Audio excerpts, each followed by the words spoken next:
Well, everybody in the media is angry at Orange Man yet again. This time they are taking issue with his defunding of the World Health Organization. I hope this is something he will follow through with, but I have a strong feeling that he will receive a lot of pushback. Well, he already is on social media, so first we'll take a look at the clip, then we'll take a look at some of the reaction from his announcement, and then we'll take a look at the World Health Organization itself and some of its wise decisions that it seems to make over time. If you've been paying attention to any of these White House briefings these past few days, he's been going at it, Trump, with these journalists. He hasn't been holding back at all, and this is the side of Trump I rather like.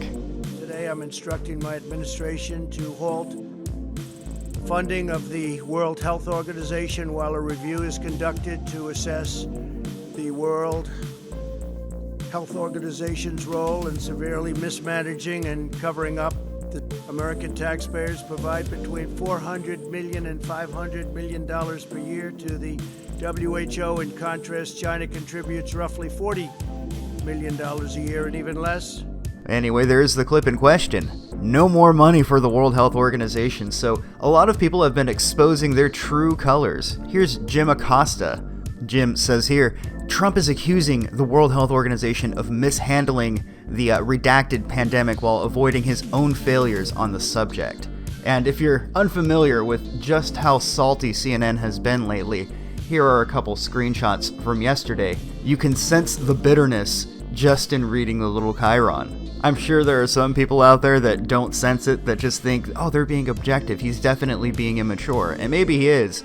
But these little chyrons, these overlays that you see on the screen, the person who decided to put that on screen is absolutely angry. Now, Jim Acosta is one of these reporters. He doesn't do any journalism of any sort, but what he does is he showboats. He virtue signals very loudly when everyone else is trying to do their job. This moral grandstanding that he and other journalists indulge in is just to get brownie points on Twitter. They try to equate their activist blogging as having the same cultural significance as somebody like, I always bring up Seymour Hersh, a person who exposed Watergate, My Lai. Now let's take a look at another take from an individual with an IQ barely above room temperature. This is Eric Slater. I didn't think to check what his occupation was other than licking Chinese boots clean, but doing it in order to own the president. So you have to respect some consistency. He dislikes Trump more than he dislikes authoritarian governments that have Muslim families locked up in cages. Remember when they cared so much about people at the border internment facilities? Eerily silent when it comes to Chinese internment camps, or people being welded shut in their houses, or people tossed in incinerators. Not a peep from Eric Slater or Jim Acosta or any of these other cookie-cutter propagandists. But when Trump wanted to pull money from the World Health Organization, why, they just had to stand up and showcase their bravery. So now, this moron is blaming the World Health Organization. It's never ever his fault. Never. Somebody needs to put a stop to this. Now, enough. Put a stop to this. I wonder what he could mean by that. Perhaps he's expecting the World Health Organization to do something about it, or perhaps the Chinese government.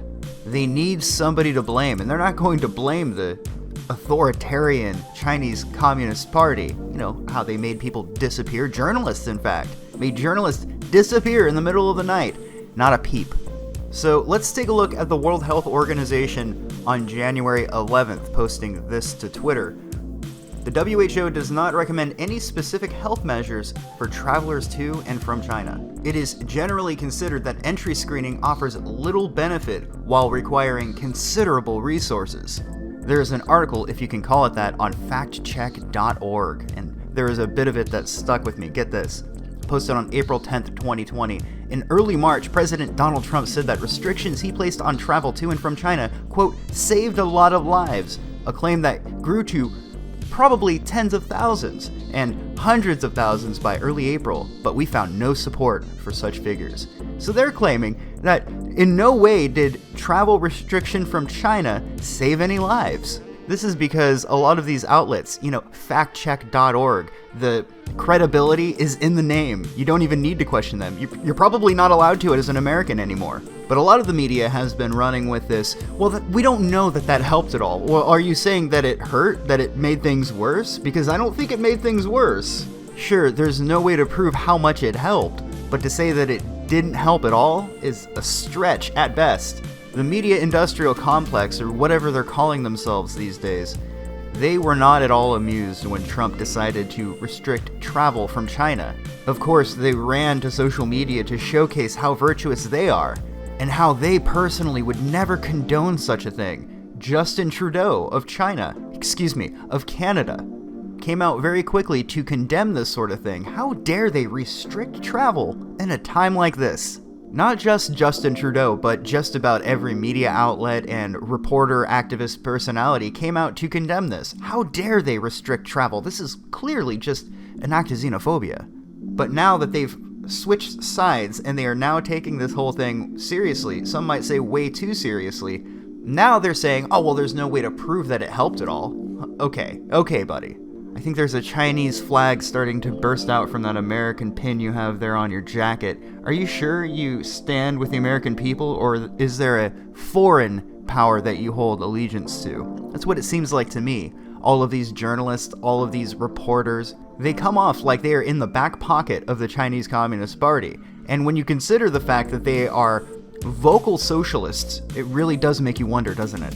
So while I was organizing information for this video, somebody pointed out to me that Robert Mugabe was appointed by the World Health Organization as a goodwill ambassador. That's just how credible they are. Now, when I went to look at what Robert Mugabe has laid at his feet, his legacy, I found conflicting results. If you type in Mugabe war crimes into Google, you come up with a Wikipedia entry. Critics accused Mugabe of being a dictator responsible for economic mismanagement and other things as well. That would get this video flagged, so I can't even mention it, but there it is. For yourself, you can see the article. But if you click on the Wikipedia page, it takes you to his Wikipedia, and there is no mention of war crimes. It seems that has been scrubbed from his Wikipedia entry. Don't you find that a little bit curious? And even more curious, if you try to find articles critical of Mugabe in Google, you will have little success. You will, however, find lots of articles praising him for his critical work in making Africa a safer and better place. Robert Mugabe is the type of person that the World Health Organization feels is a goodwill ambassador. So let that sink in. And consider that whenever you see Jim Acosta or any of these other people advocating for the World Health Organization as a bastion of goodwill.